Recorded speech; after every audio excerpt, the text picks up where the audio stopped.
చేసిందో ఇలా పోసి నవ్వులతో మెరిసే పసిపాపల్లా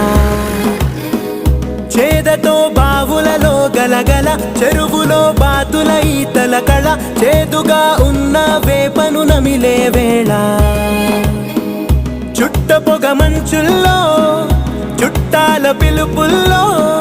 మాటలే కలిపేస్తూ మనసారా మమతల్ని పండించి అందించు హృదయంలో